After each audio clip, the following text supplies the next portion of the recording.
Welcome to Frequently Asked France Questions, the series where I teach you things I've learned about immigration to France the hard way so that you don't have to. In today's episode, what do I do if I need roadside assistance in France? Everyone knows that one of the main reasons we get insurance on our cars is so that we can have peace of mind that in the event of something actually going wrong, we don't need to worry. We pay our premiums each month so that we can drive our cars knowing that if something does go wrong, we can get back on the road as soon as possible with minimal interruptions. Now, this might come as a surprise to you, but even though cars break down all the time, most people with an insurance policy on their vehicle will never actually need to use it. This should reassure you, but it might also highlight the fact that if you are ever in the unfortunate situation where you are stuck on the side of the road, a lot of people don't actually know who they're supposed to call or what they should do. Now, imagine having to do all of this in another country where people don't necessarily speak the same language as you, and you could have a very confusing situation on your hands. But don't worry, I've got you covered with this very simple list of what you need to do if you need roadside assistance or have a non-critical car accident in France. First things first, safety is obviously priority number one. This is about those situations where a vehicle has been damaged or immobilized and all parties involved are safe. Step 1, call the assistance line. This is perhaps one of the most important things to remember. You might have the urge to contact your insurance company or broker, but they're probably not the best people to help you in this situation. Yes, they may have helped you pick the best policy, but when you're stuck by the side of the road between Paris and Normandy at 2 o'clock in the morning, they're probably not going to be able to help you out as quickly and efficiently as possible. There is actually a 24-hour service that is devoted specifically to situations like this. This is a dedicated roadside assistance line. It is an independent body dedicated to helping people in these situations. They can send out a repair person to quickly fix things on site or arrange to have you towed to a garage. The number for roadside assistance is always listed in your policy, but the easiest place to find it is on the little insurance sticker in your windshield. Calling the insurance line first will limit the amount of things that you might have to pay for upfront.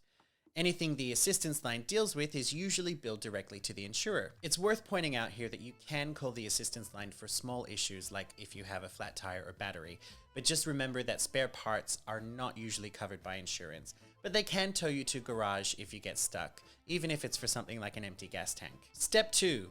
Fill out the paperwork. There will be paperwork to fill out, and if there's another party involved, you will also need to get them to fill out paperwork.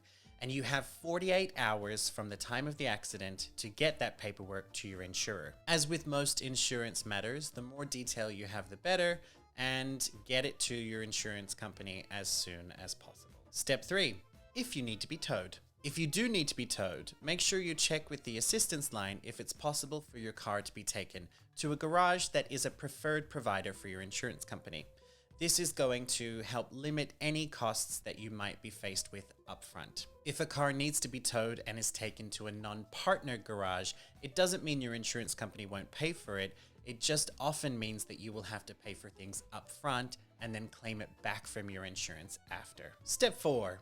Getting your car fixed. Surprisingly, getting your car back on the road is less about how much it costs and more about what's actually wrong with it. If the problem is covered within your insurance policy, then your insurance company or broker will liaise with the service provider and the entire process will be pretty streamlined. Just remember, replacing spare parts is generally not covered by any insurance policy, no matter how great it is. If the cost of repair is over a certain amount, no work can actually begin on the vehicle until an independent assessor has had a look. Now, if you are in this situation, remember that it can take longer because there simply aren't as many assessors available as there are vehicles that need to be looked at. If this does happen and it is covered by your policy, you will be given access to a loan vehicle. Remember that within most insurance policies, a loan vehicle is usually only given to you for a maximum of 2 weeks. If the repair time is going to take longer, you may be faced with some additional costs that you need to absorb in order to make sure that you have a loan vehicle. This is one example of a case where it might actually be better to have an insurance policy with a broker rather than directly with the company. Insurance brokers tend to have more negotiating power than policyholders because they provide insurance companies with lots of customers. Once all the assessments are made, the insurance company will confirm the amount that they have agreed to cover, and all parties involved must explicitly agree to this. Then your car will be fixed and you'll be back on the road in no time. This time with the confidence that you know exactly what to do in case something goes wrong.